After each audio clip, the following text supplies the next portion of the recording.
21 marzo, giornata dedicata alle vittime delle mafie. Sestri Levante ospita la manifestazione regionale. Che significato ha per Sestri questa manifestazione? È sicuramente un grande onore ospitare a Sestri Levante la proposta dell'Associazione Libera, che ricorda un'iniziativa nazionale a ricordo delle vittime innocenti di mafia. Credo che non dobbiamo pensare ai fenomeni di infiltrazione mafiosa solo in certe regioni della nostra nazione, ma anche visto quello che è successo vicino a noi dobbiamo fare molta attenzione, tenere alta il tema dell'educazione alla legalità. Mi fa molto piacere che ci siano amministratori pubblici, sindaci e tanti ragazzi. È un tema davvero che deve essere il nostro pane quotidiano, quello della lotta alle mafie, qualunque tipo di mafie, e la manifestazione di oggi è sicuramente un bel segnale. Sestri Levante ospita la manifestazione regionale. Perché questa decisione di non farla nel capoluogo ligure ma arrivare sul territorio? Noi ogni anno abbiamo deciso di portare questa manifestazione laddove ritenevamo ce ne fosse bisogno. 3 anni fa eravamo Imperia, poi Genova, l'anno scorso Sarzana e quest'anno Sestri Levante. Le motivazioni sono evidenti. Il Tigullio è stato al centro ed è tuttora al centro di un processo che si sta celebrando proprio in questi giorni, e abbiamo deciso di venire a Sestri perché volevamo fare in modo che la consapevolezza di quel problema non restasse confinata alla cittadina di Lavagna, che senz'altro è stata la più coinvolta, ma che appunto tutto l'intero comprensorio provasse a riflettere su come è stato possibile in decenni arrivare a un livello di radicamento come sembra emergere dagli atti di quell'inchiesta. Chi c'è oggi qui in piazza? Ci sono ragazzi delle scuole dalle province di Spezia e dalla provincia di Genova, abbiamo nel Savonese e nell'Imperiese altre manifestazioni, sono in tutto 7 le piazze di tutta la Liguria, Sestri Levante è quella centrale, ci sono le associazioni, ci sono le organizzazioni sindacali, ci sono i rappresentanti delle istituzioni, perché c'è bisogno di tutti per vincere questa sfida. Momento centrale dopo il corteo, la lettura dei nomi delle vittime. Esattamente, leggeremo l'elenco di 1011 nomi delle vittime innocenti di mafia dalla fine dell'800 al 2018, e nella lettura si alterneranno le persone che hanno dato vita e che daranno vita a questo corteo, quindi i ragazzi delle scuole, i rappresentanti delle istituzioni, le associazioni e il mondo sindacale. Il significato della giornata di oggi? Un ricordo delle vittime della mafia, una giornata nazionale che ha un alto significato simbolico, ma che è di esempio per la lotta quotidiana che può fare qualsiasi cittadino ogni giorno, non facendosi contaminare, rispettando la legge, anche parlando, raccontando se ci sono episodi del quale viene coinvolto. Quindi l'invito veramente a non farsi prendere dall'omertà, da quel clima che poi è sinonimo di mafia. Purtroppo nel nostro territorio ligure abbiamo delle evidenze e quindi dobbiamo tenere alta la guardia. Oggi le istituzioni sono qui, io oggi con la fascia della regione, proprio a simboleggiare che siamo tutti uniti contro la mafia. Che senso ha vedere oggi tanti ragazzi in piazza per chiedere che la mafia venga firmata? È un effetto molto positivo, ci incoraggia ad andare avanti nelle varie iniziative che ognuno nel suo ambito sta cercando di prendere in questi anni per contenere, se non proprio per sconfiggere, questo fenomeno delle mafie che sono sempre più pervasive, sempre più diffuse, anche nelle aree come la Liguria, dove erroneamente per anni si è ritenuto che di mafie non si dovesse parlare. Ecco, per anni si diceva la mafia non esiste e sul nostro territorio si è visto che in realtà non è mai stato così. Ecco, questa affermazione che in Liguria non c'erano le mafie era un'affermazione tanto diffusa quanto falsa, perché non è così, almeno dai primi risultati che emergono, ma già dagli anni 60, quindi non da ieri. Poi ovviamente il fenomeno si è ingrandito, ha preso maggior piede e oggi siamo in una situazione che, se non è proprio assolutamente preoccupante, è certamente di larga diffusione di organizzazioni di tipo mafioso. Qualcosa si sta facendo comunque per contrastare anche a livello istituzionale, non solo giuridico? Sì, ci sono tante iniziative, sia ufficiali, istituzionali, degli organi pubblici, a partire dai controlli e dalle verifiche delle forze di polizia fino agli interventi dell'autorità giudiziaria e ai vari procedimenti che sono stati aperti in questi ultimi anni, alcuni si sono già definiti anche con condanne, sia a livello di società, di collettività, che è molto importante perché se si riuscisse a far passare l'idea che quello da difendere è il bene comune e non gli interessi individuali, sarebbe già un passo decisivo per sconfiggere le organizzazioni mafiose. Che significato ha questa giornata? La giornata che organizza Libero, con questa partecipazione grandissima di giovani che praticamente ricorda le vittime della mafia, è sempre un momento estremamente importante non solo per il ricordo, ma per riaffermare un principio: uno, che non si può dimenticare; secondo, che non si può assolutamente abbassare la guardia rispetto a fenomeni quali la presenza della criminalità organizzata, in cui nessun territorio può considerarsi totalmente indenne. Lo abbiamo visto, anche la Liguria toccata da praticamente scioglimenti per mafia, da indagini giudiziarie che hanno confermato per la prima volta il 416 bis, quindi necessità di essere a sostenere le associazioni che combattono contro questi fenomeni. Siamo a pochi chilometri da una città che è stata commissariata per mafia. Molti dicevano che la mafia non esisteva in Liguria. Questo non è, visto che non è vero. Di ricordare due persone. No, non è vero, è stato acclarato da sentenze giudiziarie anche da questo scioglimento praticamente che ha riguardato proprio un'area del Tigurio, il comune di Lavagna, proprio a dimostrazione della necessità di mantenere altissima l'attenzione su questo argomento.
Il Celivo chiaramente è parte attiva per la riforma del terzo settore.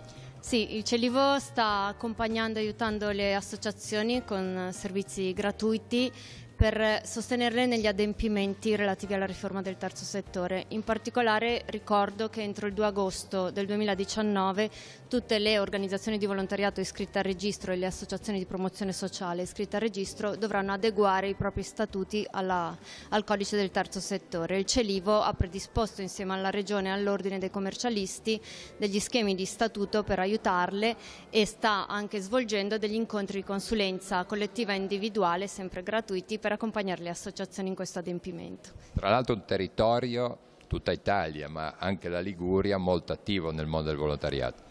Assolutamente, la Liguria ha una tradizione storica secolare nel mondo del volontariato. A Genova sono nate alcune delle più antiche organizzazioni di volontariato italiane, sono tantissime le associazioni interessate dagli adempimenti della riforma e pochi mesi per aiutarle ad adeguarsi, quindi mi raccomando, fate molta attenzione, andate sul sito del Celivo o dei centri di servizio liguri. Una riforma che ancora una volta mette in azione tutto il mondo del volontariato. Sì, forse lo adegua anche ai tempi che sono cambiati. saranno nuove sfide per il terzo settore e saranno anche nuove opportunità per i dottori commercialisti, nel senso che comunque non possiamo dimenticare che il terzo settore sta diventando il settore trainante, in buona parte trainante dell'economia. Noi dobbiamo essere presenti su questo, per questo stiamo facendo un convegno molto importante di formazione dei nostri colleghi su questo nuovo settore, con le nuove opportunità e le nuove difficoltà che si aprono, di cui poi il dottor Chiappussi magari vi dirà qualche cosa, e in quest'ottica abbiamo firmato un accordo, direi non più tardi di un mese fa, con Celivo, che disciplina l'aiuto che l'Ordine dei dottori commercialisti può dare a Celivo nel supporto alle imprese del terzo settore, quindi siamo a disposizione sia nei confronti dei nostri iscritti per creare opportunità di lavoro, sia nei confronti delle organizzazioni di volontariato per mettere a disposizione la nostra esperienza e la nostra professionalità.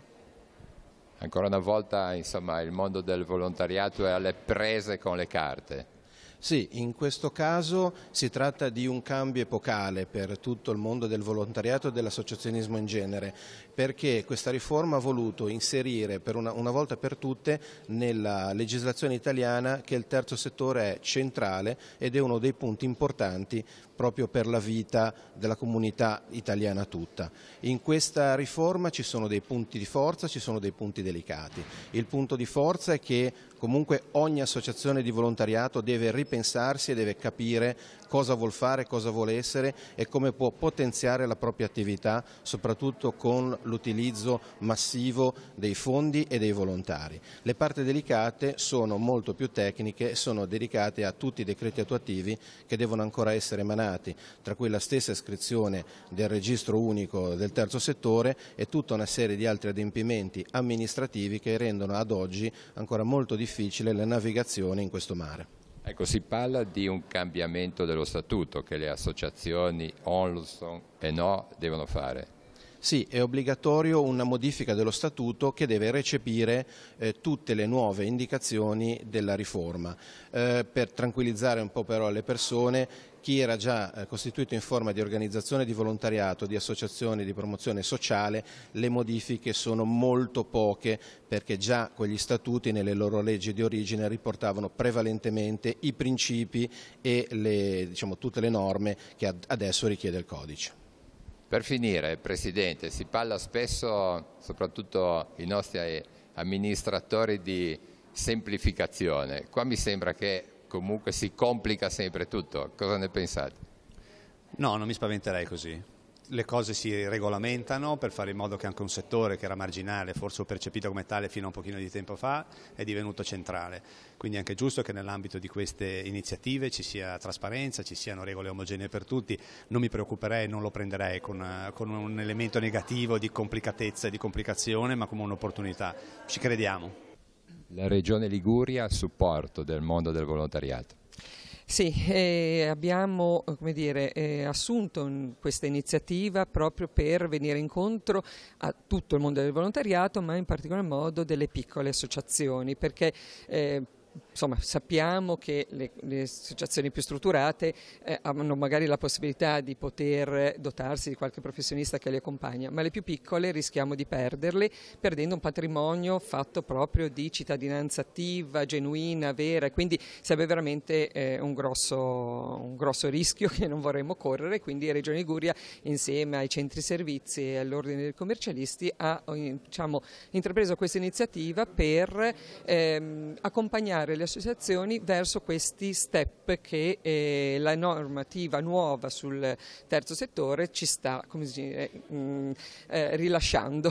C'è qualcosa che deve fare per primo il presidente di un'associazione? Assolutamente sì, abbiamo una scadenza abbastanza imminente, il 3 agosto del 2019, le associazioni attualmente iscritte nei registri regionali, quindi organizzazioni di volontariato e associazioni di promozione sociale, come peraltro anche le ONLUS, devono modificare i propri statuti e adeguarli alla normativa. E qual è il punto fondamentale di questo statuto nuovo? Cosa cambia? Allora, si può dire in 2 parole? Beh, insomma, intanto bisogna inserire nei propri statuti gli acronimi delle TS, dell'ente del terzo settore, e richiamare quelli che sono uno degli obiettivi principali delle attività che vengono svolte, e tutta una serie di altre condizioni, per esempio avere almeno 7 membri, che questa è una delle condizioni essenziali, e quindi va ovviamente modificato e adeguato. Comunque Regione Liguria, insieme appunto al Centro Servizi, ha costruito uno statuto tipo che è a disposizione di tutti, quindi può essere, come dire, utilmente fruibile per poter modificare i propri statuti. Può venire anche nei vostri uffici? Sì, noi orientiamo le associazioni verso i centri servizi, con cui abbiamo proprio aperto questa nuova stagione collaborativa e sinergica, e quindi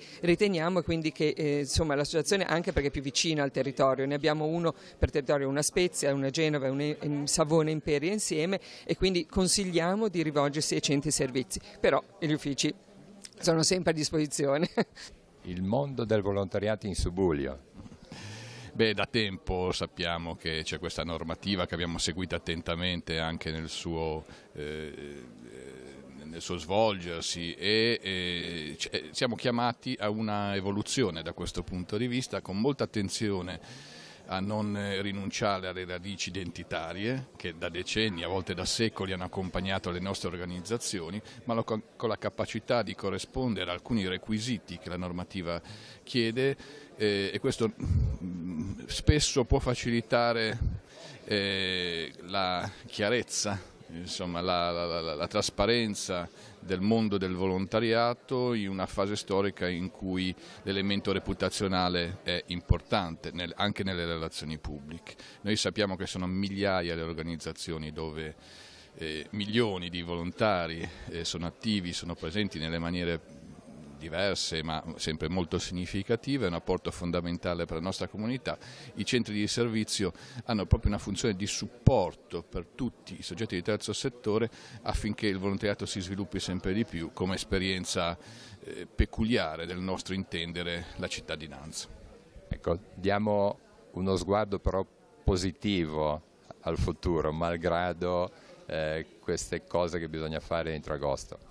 Sì, allora noi vogliamo vedere l'aspetto positivo, sappiamo che c'è questa scadenza, i centri evidentemente sono a disposizione in stretta collegamento con il mondo delle istituzioni, sappiamo che alla Regione spetta poi il controllo per esempio sugli statuti, ecco, sono passaggi impegnativi, ecco, però ripeto, anche mettere mano a uno statuto significa in qualche modo andare oltre agli aspetti più tecnici e quindi la corrispondenza a alcuni requisiti, significa attingere alla ragione per cui le nostre organizzazioni sono nate, quindi invito tutti a cogliere questa occasione, perché è di lì che si coglie la linfa che ci si alimenta, la normativa è importante ma non è quella che determina il nostro fare, il nostro essere.